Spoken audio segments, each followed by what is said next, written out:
Selamat pagi anak-anak. Salam sejahtera buat kita semua. Hari ini kita akan melanjutkan pelajaran mengenai sistem periodik bagian kedua.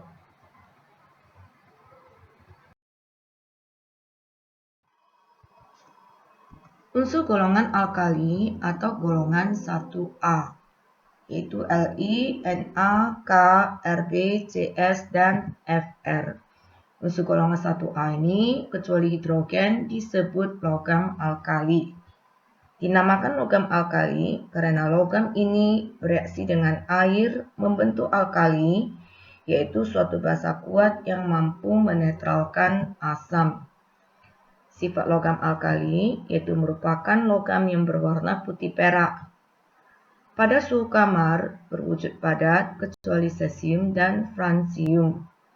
Yang berwujud padat merupakan logam yang lunak, dapat diiris dengan pisau dan ringan. Logam litium, sodium, dan potasium mempunyai massa jenis yang lebih kecil dari air. Logam sodium dan potasium terdapat secara melimpah di alam. Litium, rubidium, dan cesium terdapat dalam jumlah yang sedikit, sedangkan francium sangat jarang ditemukan dan merupakan zat yang bersifat radioaktif.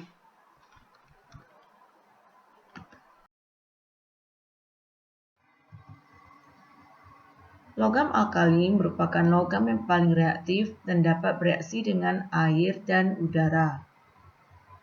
Reaksinya dengan air menghasilkan basa dan gas hidrogen, di mana reaksi ini dapat menimbulkan api dan ledakan. Contohnya, logam natrium atau Na ditambah dengan air atau H2O akan menghasilkan natrium hidroksida NaOH sebagai basanya dan gas hidrogen. Kereaktifan dari logam alkali makin ke bawah makin reaktif. Artinya logam cesium lebih reaktif dari litium. Logam alkali mudah bereaksi dengan udara sehingga harus disimpan dalam kerosin atau minyak tanah. Dalam senyawa, logam alkali mempunyai tingkat oksidasi positif 1. Senyawa dari logam alkali tergolong senyawa ion dan mudah larut dalam air. So we're going to start off with lithium, and I'm going to add the same quantity of water every time as well. We're going to add 10 mils of water to our metal. To take the top off, at the moment they're under argon, so there's no reaction of the metal with the air.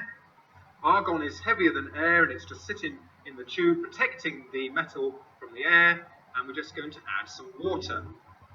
So this is lithium. You can see that it's bubbling rather nicely. It's forming hydrogen gas. And in fact, we can see the chemical equation, the reaction.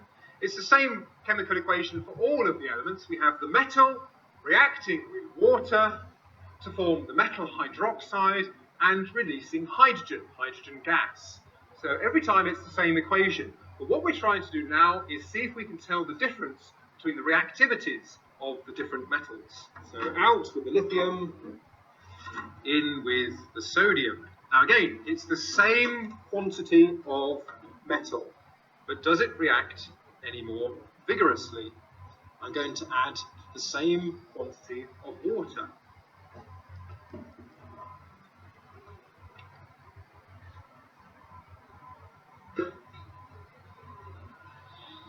Right, so the sodium, certainly a lot more violent than the lithium.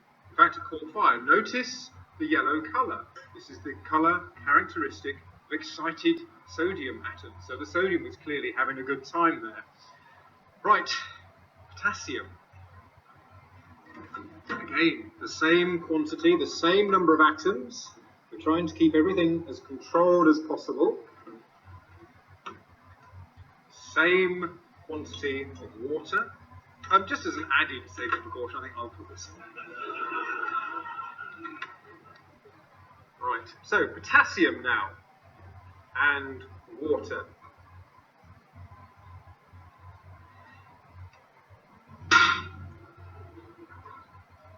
Getting more vigorous.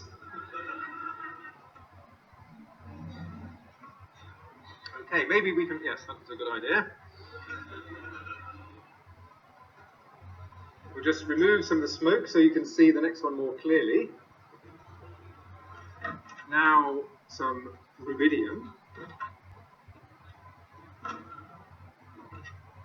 We had an extra blanket, I think. Here's the rubidium in the tube here. We can see the rubidium metal under a blanket of argon. Again, it's exactly the same quantity. Every time we're using the same quantity. This is now rubidium, same quantity of water. Beautiful blue colour. That's the colour of the rubidium flame, remember. We need to wait for that to go. Okay, we'll just wait for this to clear because this is a one-off experiment here. The amount of cesium that we're using is 5 grams and it costs several £100. So here is our cesium. Again, if we just show this on the camera there. So there's quite a bit of the metal down in the bottom of the tube, and again, it's under a blanket of argon. Okay, so it will not react with argon gas. When I take the stopper off, it will not be reacting with the air because the argon is heavier than air. And so that will protect it until it comes into contact with the water. And we've used the same quantity of every metal here, the same number of atoms. Okay.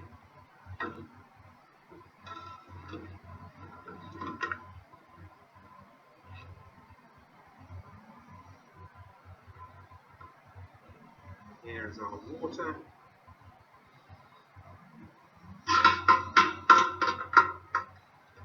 And there we go.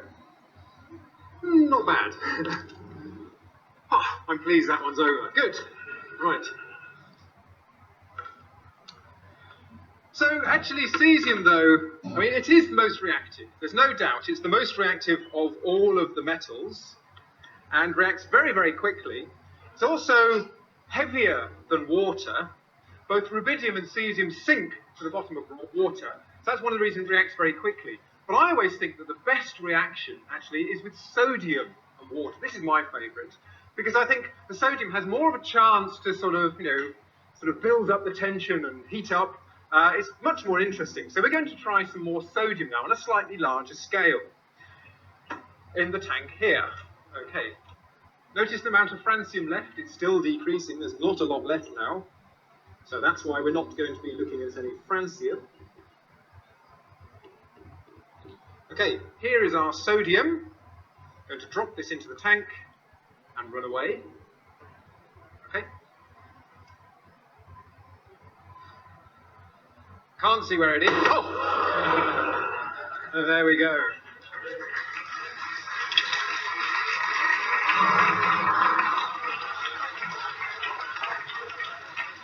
Nearly coming to an end. So,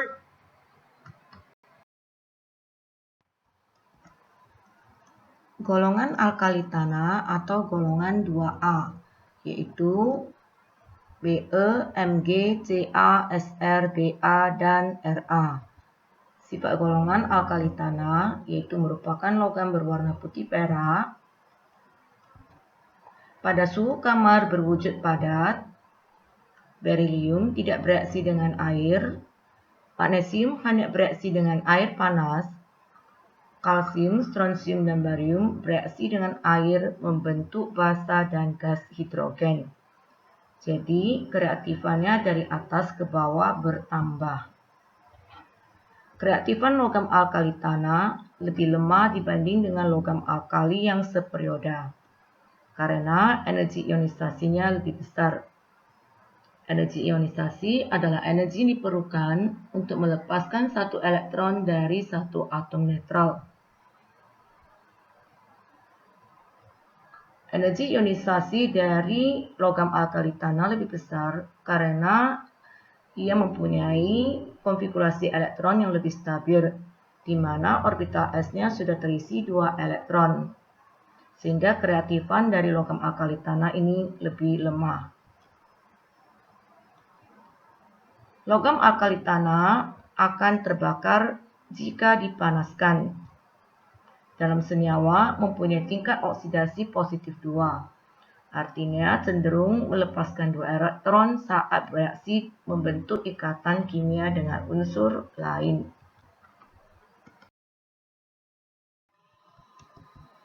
Golongan halogen atau golongan 7A, yaitu F, Cl, Br, I, dan At. Pada suhu kamar, fluorin dan klorin berwujud gas, bromin berwujud cair, dan iodin berwujud padat. Semua unsur halogen merupakan molekul diatomik. Warna unsur halogen yaitu fluorin F2 warnanya kuning muda, klorin Cl2 warnanya hijau muda, bromin Br2 warnanya merah kecoklatan, dan iodin dalam wujud padat warnanya hitam, sedangkan dalam wujud gas warnanya adalah ungu. Golongan halogen bersifat racun. Dengan logam alkali, halogen akan menghasilkan garam. Dalam senyawa, halogen mempunyai tingkat oksidasi dari -1 sampai dengan +7, kecuali fluorin yang hanya mempunyai bilangan oksidasi -1.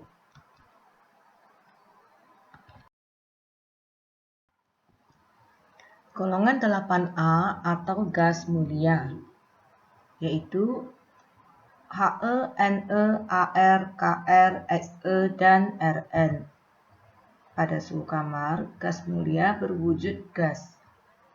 Gas mulia adalah gas yang tidak berwarna, tidak berbau, tidak berasa, dan tidak mudah terbakar.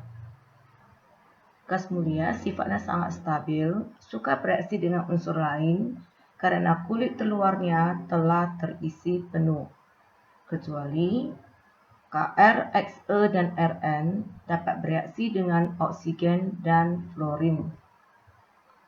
Gas mulia mempunyai titik didih dan titik cair yang rendah. Unsur gas mulia terdapat di alam sebagai gas monoatomik.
Kesimpulannya, jari-jari atom dipengaruhi oleh 3 faktor.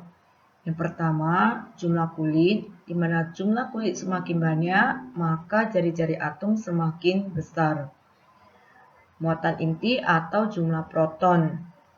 Jika jumlah protonnya semakin banyak, yang berarti muatan intinya semakin besar. Atau gaya tarik antara inti dengan elektron terluar juga semakin besar. Akibatnya jari-jari atomnya akan berkurang. Yang ketiga, gaya tolak elektron atau jumlah elektron. Semakin banyak jumlah elektron, maka gaya tolak elektron juga akan bertambah, sehingga jari-jari atomnya juga akan bertambah. Bagaimana ukuran dari jari-jari ion terhadap jari-jari atomnya? Kita lihat jari-jari ion positif lebih kecil dari jari-jari atomnya. Hal ini disebabkan karena ion positif atau kation telah kehilangan elektron, maka lintasan elektronnya sudah berkurang sehingga jari-jarinya juga akan berkurang. Jari-jari ion negatif lebih besar dari jari-jari atomnya. Ion negatif akan menerima elektron. Nah, semakin banyak elektron, maka gaya tolak elektronnya juga akan semakin besar. Ukuran awan elektron juga akan bertambah, sehingga jari-jari dari ion negatif juga akan semakin besar daripada jari-jari atomnya. Ini adalah beberapa contoh dari ukuran atom ion positif dan ion negatif.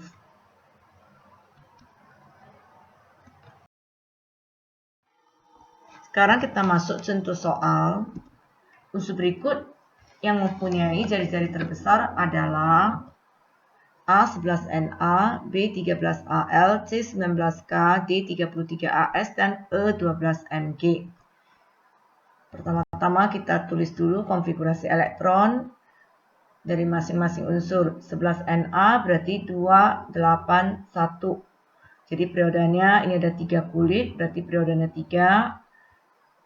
Golongannya kita lihat elektron valensinya yaitu 1A. 13Al berarti 283. Jadi periodenya 3, golongannya adalah 3A. Untuk 19K, maka konfigurasi elektronnya adalah 2881. Jadi ini ada 4 kulit, maka periodenya 4. Golongannya yaitu 1A. Selanjutnya untuk 33As, konfigurasi elektronnya adalah 2, 8, 18, dan 5. Jadi ini periode 4 dan golongan 5A. Dan yang terakhir 12Mg 282. Ada 3 kulit berarti periodenya 3 dan golongannya adalah 2A. Pertanyaannya yaitu kita disuruh mencari jari-jari terbesar. Berarti jari-jari terbesar ada di paling bawah dan paling kiri. Nah, dengan demikian maka unsur 3A dan golongan 5A itu sudah pasti tidak benar. Jadi sekarang kita melihat antara 1A dan 2A. 1A dan 2A tentu jari-jari dari golongan 1A itu lebih besar. Jadi 2A juga salah. Selanjutnya kita lihat ini 1A, ini ada 2 unsur yaitu 11Na dan 19K. Jadi 19K terletak di bawah daripada Na. Jadi semakin ke bawah jari-jari semakin besar. Jadi jawaban yang benar adalah C, 19K.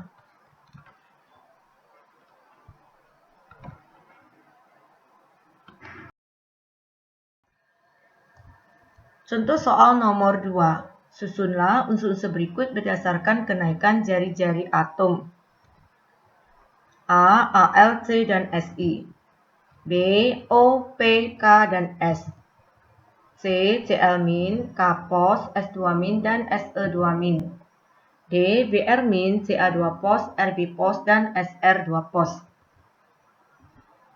Dalam sistem periodik, kita mengetahui bahwa semakin ke kanan, maka jari-jari atomnya semakin kecil. Untuk unsur segolongan semakin ke bawah, maka jari-jari atomnya semakin besar. Unsur Al terletak di golongan 3A, sedangkan C dan Si di 4A. Oleh karena itu, maka C dan Si mempunyai jari-jari atom yang lebih kecil dari Al. Kita lihat antara C dan Si, karena C terletak di atas, sedangkan Si di bawah, maka jari-jari atom Si lebih besar dan C lebih kecil. Sehingga bisa kita tulis C lebih kecil dari Si, lebih kecil dari Al. Selanjutnya untuk O, P, K, dan S. K terletak di golongan 1A. Oleh karena itu, maka jari-jari atomnya yang paling besar. O dan S di golongan 6A, sedangkan P di 5A. Berarti O dan S, jari-jari atomnya lebih kecil dari P. Sekarang kita lihat antara O dan S. S terletak di bawah, dengan demikian jari-jari atomnya lebih besar. Dan O lebih kecil. Maka penulisan menjadi O lebih kecil dari S, lebih kecil dari P, dan lebih kecil dari K. Untuk C, Cl-, K+, S2-, dan Se2-. Sebelumnya kita telah mempelajari bahwa jari-jari dari ion positif atau kation lebih kecil dari jari-jari atomnya. Sedangkan jari-jari dari ion negatif lebih besar dari atomnya. Oleh karena itu, maka ion K positif mempunyai jari-jari yang paling kecil.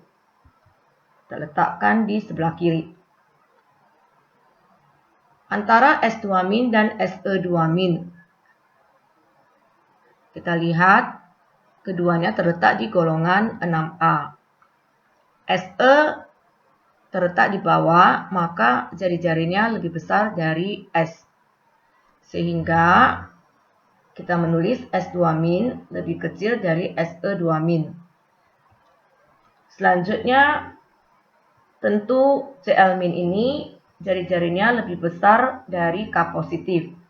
Sehingga penulisan menjadi K pos lebih kecil dari Cl-, lebih kecil dari S2-, lebih kecil dari Se2-. Untuk D. Pertama kita lihat dulu ion Br-. Ion ini pasti mempunyai jari-jari yang paling besar, sehingga kita letakkan di sebelah kanan. Ca dan Sr. Kita lihat, Ca di atas daripada Sr, sehingga jari-jarinya lebih kecil dari Sr. Ca2 pos lebih kecil dari Sr2 pos. Selanjutnya kita bandingkan Sr dengan Rb. Rb terletak di sebelah kiri, maka Rb jari-jarinya lebih besar.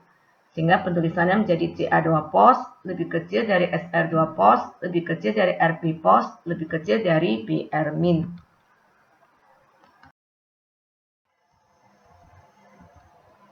Energi ionisasi adalah energi yang diperlukan untuk melepaskan satu elektron dari suatu atom netral dalam wujud gas sehingga terbentuk ion berwujud gas positif 1. Dalam satu golongan, dari atas ke bawah energi ionisasinya akan semakin kecil. Hal ini karena dalam satu golongan dari atas ke bawah jumlah kulitnya bertambah banyak atau jari-jari atomnya semakin besar. Sehingga gaya tarik inti terhadap elektron terluar semakin lemah. Jadi, untuk melepaskan elektron diperlukan energi yang lebih kecil. Atau dengan kata lain, energi ionisasinya lebih kecil. Dalam satu periode, dari kiri ke kanan energi ionisasinya semakin besar.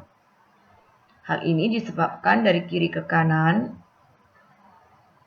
jari-jari atomnya semakin kecil. Karena gaya tarik inti terhadap elektron terluar semakin kuat. Karena gaya tarik inti yang semakin kuat, maka untuk melepaskan elektron yang terluar itu akan lebih sulit dan diperlukan energi yang lebih besar. Dengan demikian, energi ionisasinya juga akan semakin besar. Nah, ini adalah sifat yang berlaku secara umum. Ini adalah grafik energi ionisasi yang diplotkan terhadap nomor atom. Kita lihat grafiknya dari kiri kanan semakin landai. Yang berarti unsur-unsur yang segolongan dari atas ke bawah energi ionisasinya semakin rendah.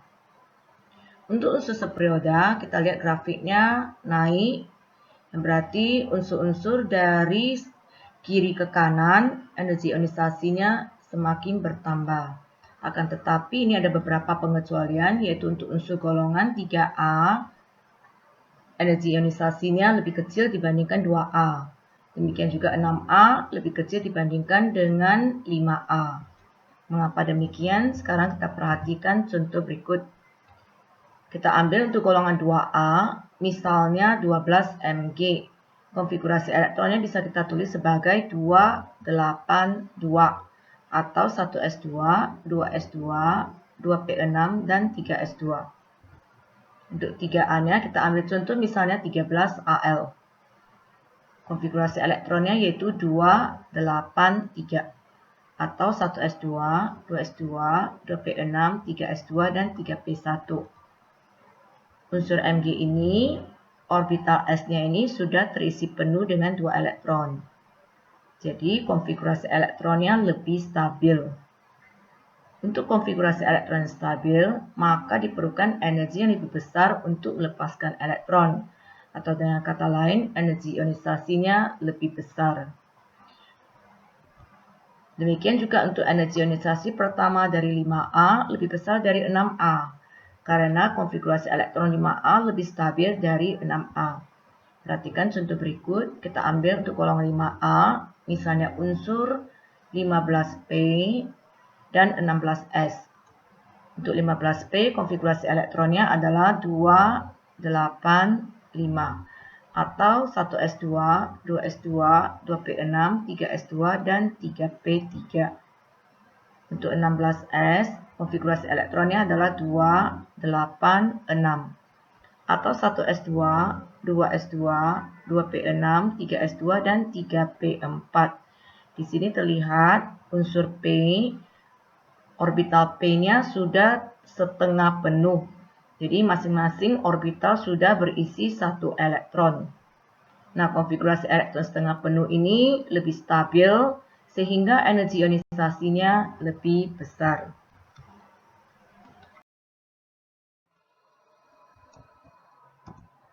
Energi ionisasi pertama selalu lebih kecil dari energi ionisasi kedua, dan energi ionisasi kedua lebih kecil dari energi ionisasi ketiga, dan seterusnya. Kita perhatikan tabel ini.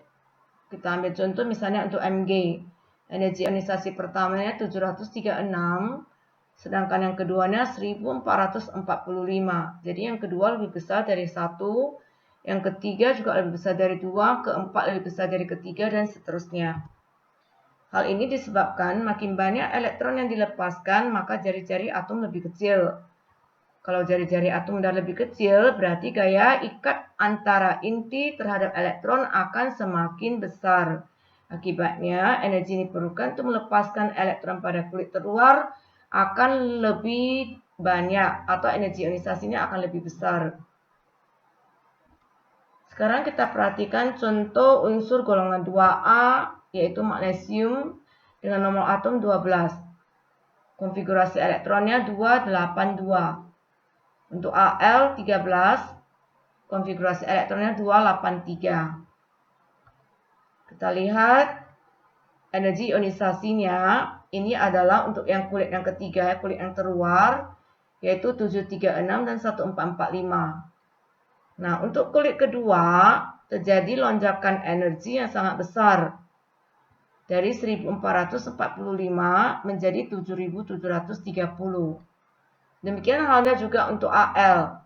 Setelah melepaskan 3 elektron, maka untuk elektron yang keempat terjadi lonjakan energi yang sangat besar dari 2740 menjadi 11.600. Ini disebabkan karena semakin ke dalam kulitnya, maka energi yang diperlukan untuk melepaskan elektronnya akan semakin besar. Keelektronegatifan adalah suatu bilangan yang menyatakan kecenderungan atom suatu unsur menarik elektron ke pihaknya dalam suatu ikatan kimia. Dalam satu golongan, dari atas ke bawah, keelektronegatifan makin kecil. Hal ini disebabkan karena dari atas ke bawah, jari-jari atom makin besar karena semakin banyak kulitnya. Jari-jari atom yang besar ini menyebabkan gaya tarik inti terhadap kulit terluar semakin lemah, sehingga atom sulit menarik elektron atau keelektronegatifannya makin kecil. Dalam satu periode, dari kiri ke kanan, keelektronegatifannya makin besar. Hal ini karena dari kiri ke kanan jari-jari atom semakin kecil karena muatan inti semakin besar. Muatan inti yang besar menyebabkan gaya tarik inti terhadap kulit terluar semakin kuat, sehingga atom semakin mudah menarik elektron atau keelektronegatifannya semakin besar.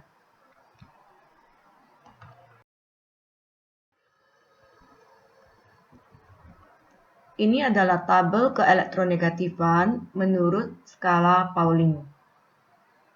Unsur yang mempunyai keelektronegatifan terbesar adalah fluorin atau golongan 7A dan bukan golongan 8A. golongan 8A mempunyai keelektronnegatifan yang terkecil. Kita lihat di sini, F mempunyai keelektronnegatifan terbesar yaitu 4,0.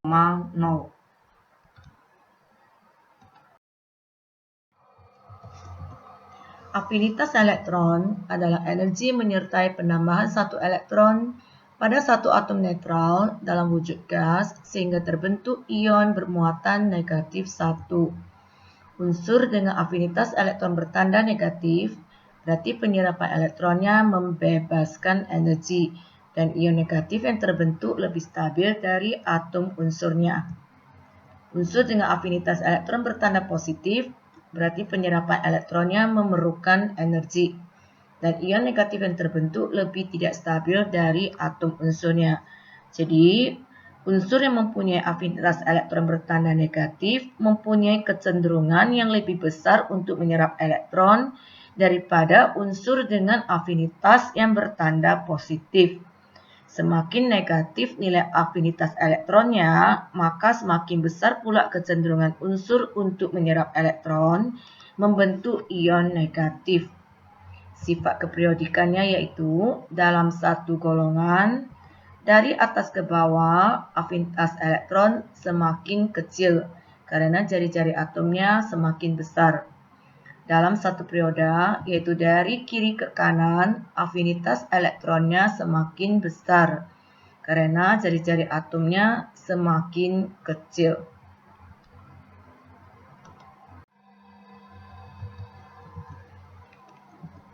Jadi elektronegativitas itu merupakan kemampuan dari atom untuk menarik elektron dari luar atau merupakan ukuran kualitatifnya. Dan biasanya diukur dengan skala Pauling. Sedangkan afinitas elektron adalah jumlah energinya yang dilepaskan atau diserap ketika satu atom netral memperoleh elektron dari luar atau merupakan ukuran kuantitatifnya. Afinitas elektron ini dikenal juga sebagai entalpi dan biasanya diukur dalam kilojoule per mol.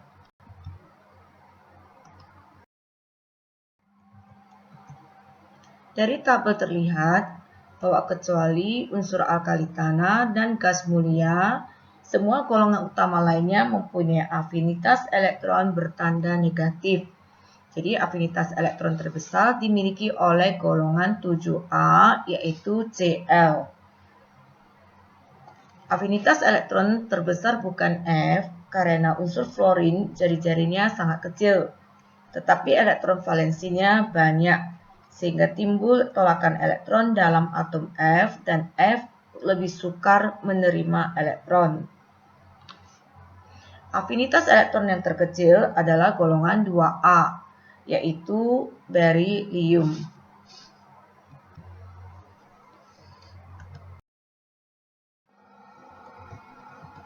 Sifat logam dan non-logam.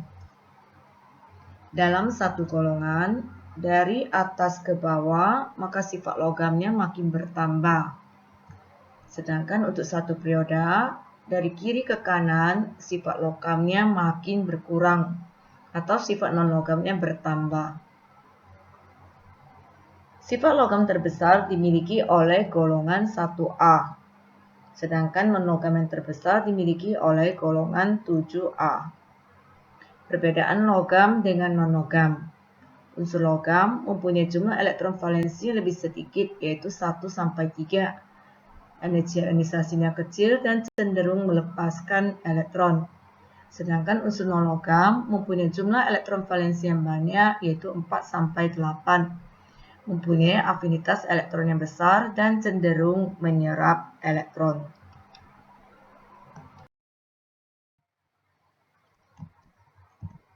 Kereaktifan suatu unsur bergantung pada kecenderungannya untuk melepas atau menarik elektron. Untuk unsur logam, semakin mudah unsur tersebut melepaskan elektron, berarti sifat kereaktifannya semakin kuat atau sifat logamnya semakin besar. Untuk unsur non-logam, semakin mudah unsur tersebut menyerap elektron, maka kereaktifannya semakin besar.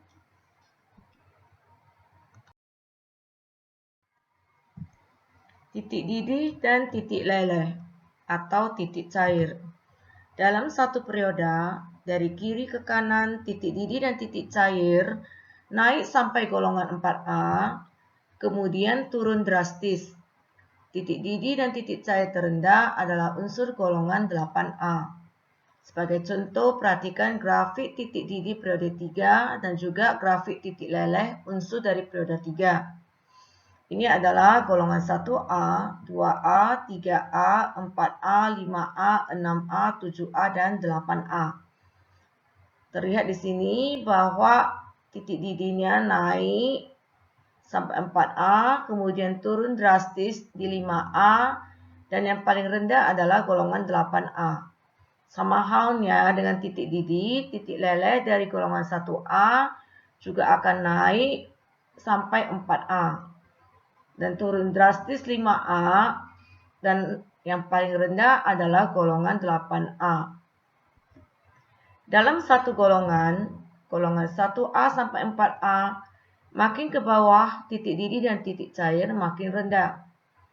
Untuk golongan 5A sampai 8A, makin ke bawah, titik didih dan titik cairnya makin besar.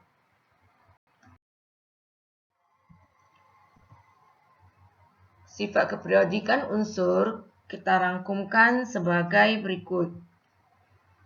Jari-jari atom bertambah dari kanan ke kiri dan juga atas ke bawah. Afinitas elektron dan ionisasi energi bertambah dari kiri ke kanan dan dari bawah ke atas. Sifat non-logam bertambah dari kiri ke kanan, sedangkan sifat logam bertambah dari kanan ke kiri.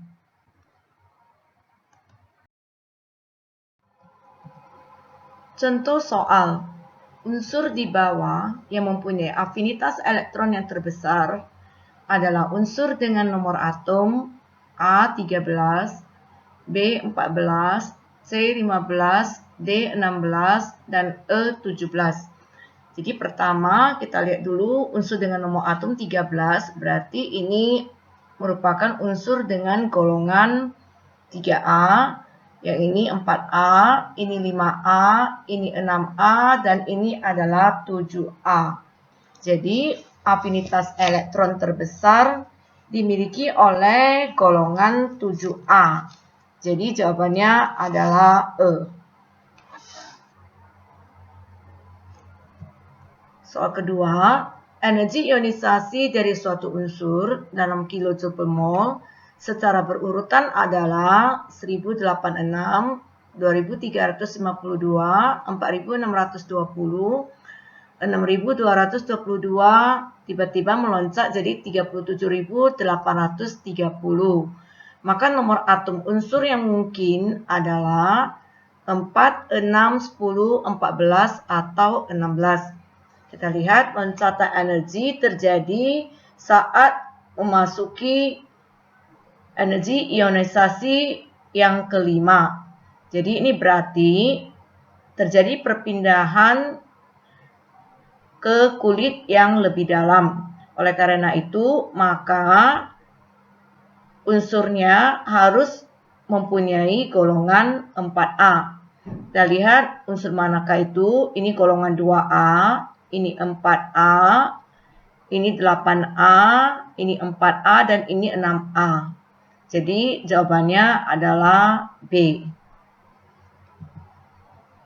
Unsur di bawah ini yang mempunyai titik didih tertinggi adalah unsur dengan nomor atom 3, 4, 5, 6, atau 7. Kita lihat 3 berarti ini adalah unsur golongan 1A, ini 2A, ini 3A, ini 4A, dan 5A.